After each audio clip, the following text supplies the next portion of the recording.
Hello and welcome back. I am so delighted to have you here today because this is a topic that comes up a lot, especially for me as a coach and an IFS practitioner. People stand on the edge of their own personal growth, their own personal development, on the edge of their own healing. And often there is something that stops them taking that next step. And I see it a lot with, say, my program of Living with Purpose, because there's some part of them that really wants to do it, and there is another part that says, oh, that feels so risky. I'm not sure that I want to go to those places. And I often hear things like, I don't want to look at the skeletons in the closet, or I don't want to air my dirty laundry in a group program, or I don't want to, open up the bonnet and see what's there. It feels overwhelming. And I just want to share that there's really four main reasons that I have seen that stop people doing this deeper work, and that these feelings are really, really normal.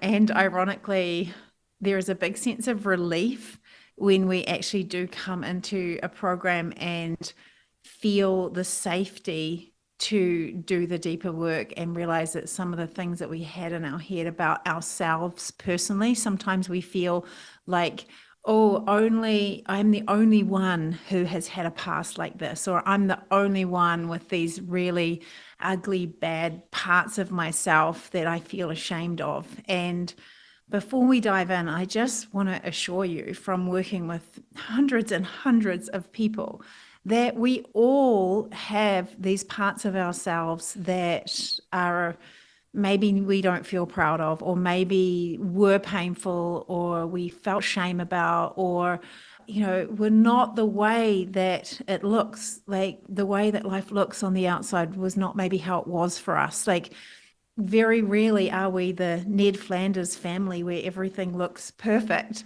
on the outside. We have stuff that's happened, whether it's at school or whether it's at home or whether it's in a relationship or outside of that. We have all experienced pain, and we've all experienced some degree of trauma that has lived inside of us, whether it's big or little. So I just want to set the scene as we talk about this and normalize that we all have stuff.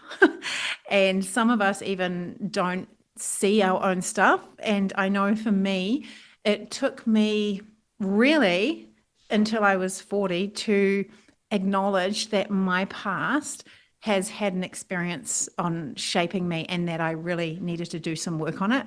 And I already was a coach for a long time. And coaching is a fantastic way to avoid looking at yourself, by the way.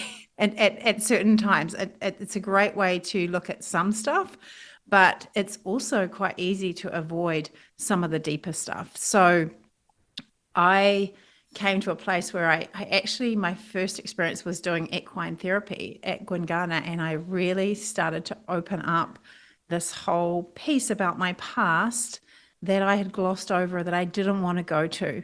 And I didn't even know that I didn't want to go to. I just convinced myself that none of my past had an impact on me. But really, every part of me, the way I was showing up, the way I was responding to things, the threats that I was scanning for, they were all because of the past I experienced. And that was the beginning of a really deep journey for me. I'm coming, almost a decade beyond that now. And I've gone to some really intimate places within myself and my past. And I've done it in a safe way that has meant that I can move through this. I mean, the safety is so important when we are doing the deeper work. So let's dive in and talk about the four reasons why we don't do the deeper work, and why you might be standing on the edge of, maybe whether it's my program Living with Purpose, or working one-to-one with somebody, or with me, or working with a therapist, whatever that might be.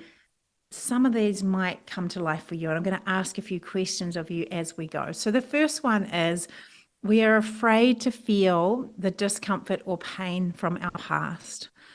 And that is so natural. Our primitive brain is designed to always move away from pain and towards pleasure. So when we talk about leaning into uncomfortable, spiky parts of our past, it's natural that we don't want to go there. And often we're not even aware that we don't want to go there. We have convinced ourselves we don't need to go there, that it hasn't had an impact on us, that actually we're just fine doing as we are. But what happens is we build up these protective parts of ourselves, and that's an internal family system term that we use for these emotions and behaviors that protect us from feeling the vulnerability and pain of our past. Okay, so what those parts might look like are a part that becomes really controlling, it has to be in control of everything, or a part that is highly critical of you, highly critical or maybe of others, so that we don't have to feel the pain that lives beneath that. We might become incredibly worried. We might become hypervigilant, so that we have to be across everything and make sure that we don't take any risks or across any threats that could harm us. We might become a real high achiever. So we become really, really good at work, and we throw everything into that, because when we have this manager that in us that makes us appear really successful and good, there's no way that we can let our guards down and for people to see that actually within us there is some pain and vulnerability. And from my experience, a lot of high achievers carry pain from their past. They're just very, very good at disguising it. And yeah, I can even relate to some of that in my own past. So whatever we resist persists. You might be saying, yeah, well, I'm doing okay. I'm okay with these parts taking over when they need to keep me safe. But there is a time expiry on these parts, because these parts eventually hold you back. They hold you back in certain relationships because people don't want to be with someone who's really controlling, or they don't want you to, you don't move forward because you're so hyper vigilant and worried. There's all kinds of aspects of ourselves that these protectors eventually catch up, and we're like, gosh, I'm actually not moving forward because I'm trying so hard to avoid the discomfort, and these protectors are overcompensating, and I'm trying so hard to avoid the vulnerability that I don't want to feel, that things are getting out of balance. I hope that kind of makes sense. It's quite a lot of IFS work that we do. So the only way out is through. Okay, so the only way for us to move through some of these emotional parts, these maybe out of balance behaviors, is through. And I don't know if you grew up with the book Going on a Bear Hunt, and they're trying to find their way to the on the bear hunt, and you can't go over it, you can't go under it, you can't go around it, you've got to go through it. And that's kind of how it is with our deep healing. And it's really about making our system feel safe enough to feel the truth of what we're feeling. So that means we have to move beyond the head and into our body. So it's about how do we somatically allow ourselves to drop into our body to feel some of these parts and get to know these protective parts, and maybe feel the truth of some of these emotions in a safe, supported way that feels okay for our system. So when we feel, we heal. The problem is that we start to fear the thing that we're afraid of more than the actual feeling of that thing, if that makes sense. So I think it's Seneca who said, the fear of facing pain can be a greater burden than the pain itself. So sometimes we're so stuck in avoidance that there is pain in that. And that's actually bigger than leaning into this old vulnerability or hurt that we can actually process quite quickly when we do it in the right way, in a safe way where you're supported. So the way that I do that is through a combination of mindfulness, where we bring ourselves into the present moment, we bring ourselves into our body, we get to have a process for getting curious about our emotions and feelings. And I teach you this in Living with Purpose. And we also, through the IFS, internal family system work, Get to know your protective parts. Why are they doing what they do? Why do you become, so controlling or so hyperachieving, or why do you become so people pleasing to make sure that you're loved and accepted and avoid any threats? So in our work, we come to understand these parts so we can help them to step back. So a question for you, as we're just talking about protective parts, vulnerable parts, and how to actually be with the discomfort of the truth of what we're feeling. And remember, most of us want to bypass any feelings that feel uncomfortable because that's our primitive brain. But remember, we've got this beautiful evolved brain that is there to move us forward, to actually have that curiosity, to have that creativity, to have higher order thinking. So we need to move beyond our survival responses. So the way that I work with IFS is we become really self-compassionate to some of these parts that maybe you have disliked about yourself. We treat them with curiosity and interest, and we move towards them rather than, abolishing them or trying to push them away. So my question for you to think about is, what feeling, memory, or experience are you consciously or subconsciously trying to avoid?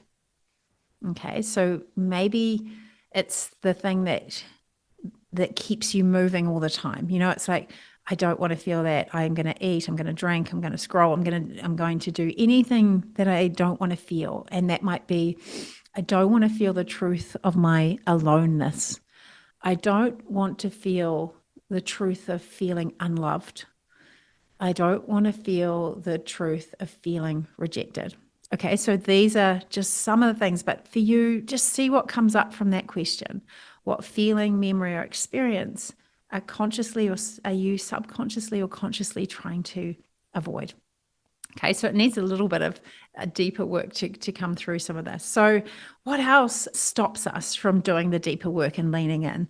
So the second one is that there is a comfort in familiarity. Okay, so as I said, we're wired to avoid threat. We have this incredible neuroception, which is basically based on our survival program from our own past, but from our whole nervous system, which is, many, many billions of years old. And it is always trying to make sure that we are safe. So when things are familiar, we feel like we have more certainty and more safety. And again, from that survival brain. So even if we are stuck, even if we feel so stuck in how we are living day to day, we feel like bored or like going through Groundhog Day or like, I don't know the next move, often we will stay there subconsciously because it feels familiar to us and it feels safe for us. Okay, so there is, I know I work with lots of clients and they know what they need to do. They know the action plan. They know in their business, if they just did this step and this step, things could pivot and change. Or if they just, took these habits in a day, we could get unstuck and you could go and fly, or whatever it is. You could expand or stand in your light. But something is keeping them in the place they are because it is more comfortable and safe than stepping into that great unknown. So my question for you is, where in your life do you know how to move forward, but are choosing to stay where you are? Okay. So yeah, this is just such a powerful thing to think about, because most of us would, if we asked off the bat, if you wanted to get unstuck or you wanted to have that freedom, you'd say, yeah, I really do. But when we sometimes go to that next level that stops us going deeper, it's that there is a familiarity in staying where we are. And that kind of brings me into the third point, which is very similar, but it's that there is actually a payoff in staying where you are.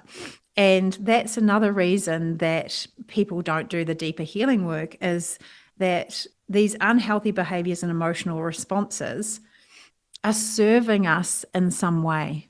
Okay, so although we know in our conscious brain that we want to change, these behaviors are serving us. So, for example, maybe you want to stand in your purpose, right? You want to do what lights you up. You want to, whether it's have your own business or share your story or share your creativity with the world or go out there and write a book or whatever that thing is that you're sitting on the edge of, there is a payoff not to do that.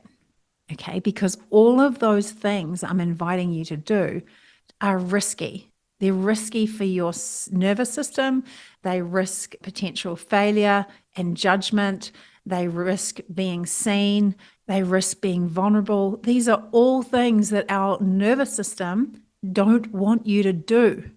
Okay, so there is a payoff for just staying where you are and doing things like spending hours scrolling social media. There's a payoff because we feel like we are connected and we feel like we're included. Or drinking a bottle of wine, we feel like we are more social, like we're lighter versions of ourselves, we're funnier, we take the edge off. And there is a payoff to staying in that place, because it's going to be very uncomfortable to separate ourselves from some of these behaviors that feel like they're serving us in some ways, even though deep down we know we want to go beyond them. So that's just something even to think for you. What is it that I'm not claiming because there's a payoff of staying where I am? You're not earning the money that you want to earn because there's a payoff in staying in the place you are. Because if you earn a lot of money, what's going to happen? You might feel like you have to work really hard, and it's a belief, not a truth. You might believe that other people might view you in a certain way if you do that. So it's understanding the layers that keep you where you are.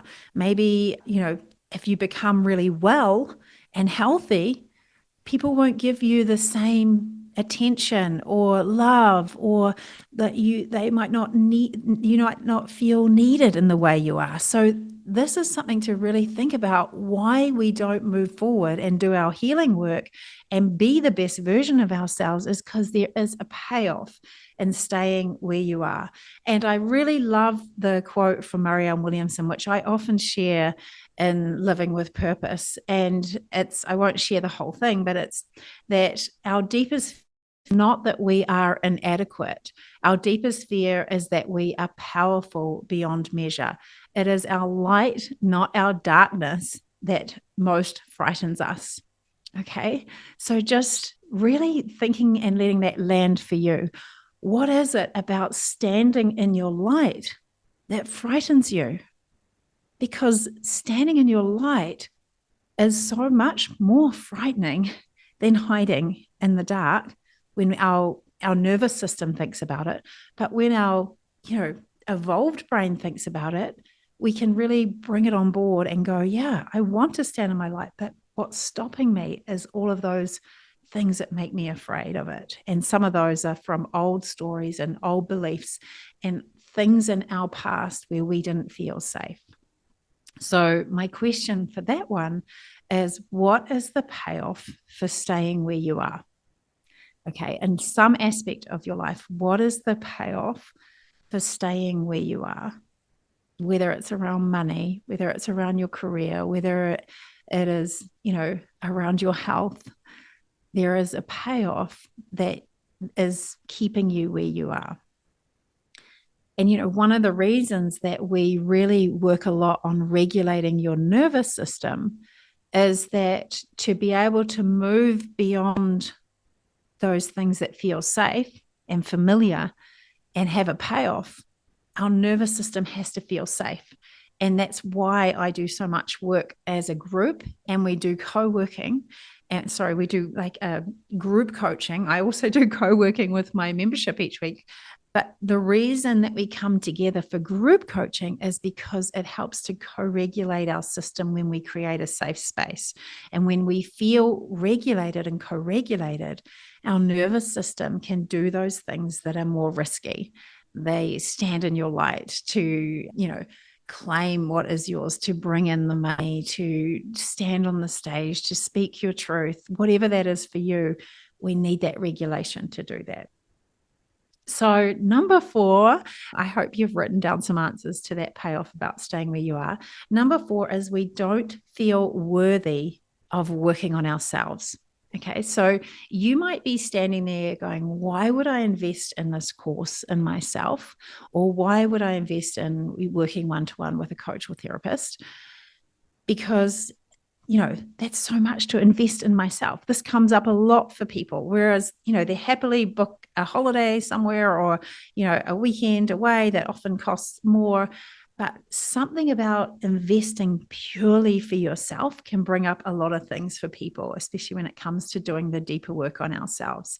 So when when we're not feeling worthy or we're not feeling enough, it can lead us to abandon ourselves, where we convince ourselves that, it's not really important. Probably other people need to do this more, or I'll do that later, or we get caught in being so of service to everybody else, or we choose careers where we don't need to receive. I mean, look, a lot of people who are teaching or coaching or therapists, there's a lot of giving, but it's so important to bring in that balance that we are also receiving as well, and inviting in this deeper work.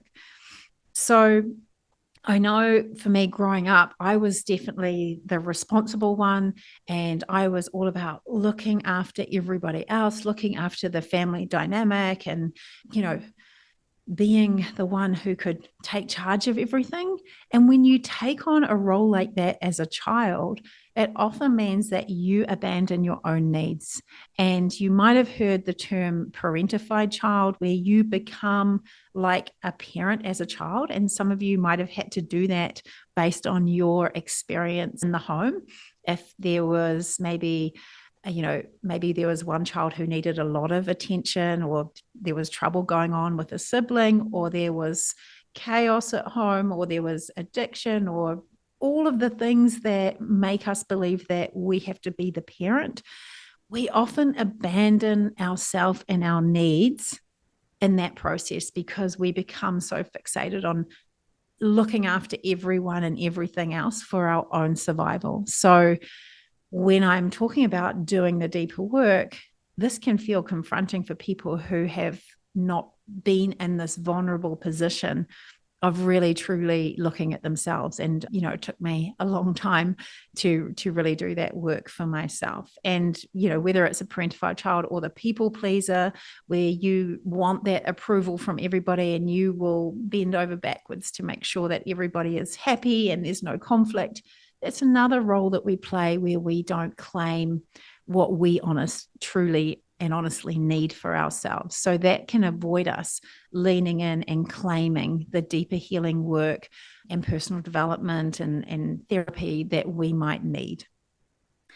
So I would just leave you with this thought of, is there an aspect of myself where I abandon myself and I don't receive what I need because I am giving to others, and maybe I don't feel as worthy of receiving the medicine myself? So those are the 4 different reasons that I find most common for people standing on the edge of their growth, standing on the edge of leaning into healing, of standing on the edge of purpose, because we have these reasons that we often can't see that are in our subconscious that are really holding us back. So I'll just recap on those again for you. It's we're afraid to feel the discomfort or pain from our past. There is number 2, there is comfort in familiarity. Number 3, there is a payoff in staying where we are. And number 4 is we don't feel worthy of working on ourselves. So I would love to hear what dropped in for you from what I've shared today. Maybe there's something that you realize about yourself or something you've written down from one of the questions I've asked you. And I really do invite you now to consider, if I find that place that feels safe for me, that container that I could do some of this feeling work, the exploring, the understanding of my parts and why they get out of balance. Can I let myself lean into this? And I would definitely love to invite you in to work with me. But if it's not me, maybe there's someone else there that really resonates with you, that you're maybe standing on the edge of saying yes to. It's just starting your journey with that right person or right group of people. So just a reminder that the doors to my program are closing this Sunday, the 4th. The 4th of August. So do come and join me, or if you've got any questions, just let me know and I'm happy to jump on a call with you. If you've enjoyed this podcast, please screenshot it and share it on your socials, and please subscribe, because then other people can find this podcast too. Wishing you all the best on your healing journey, and just remembering that whatever we resist persists, and we have to feel to heal. So I hope that we can kind of close on that note. Have a beautiful day.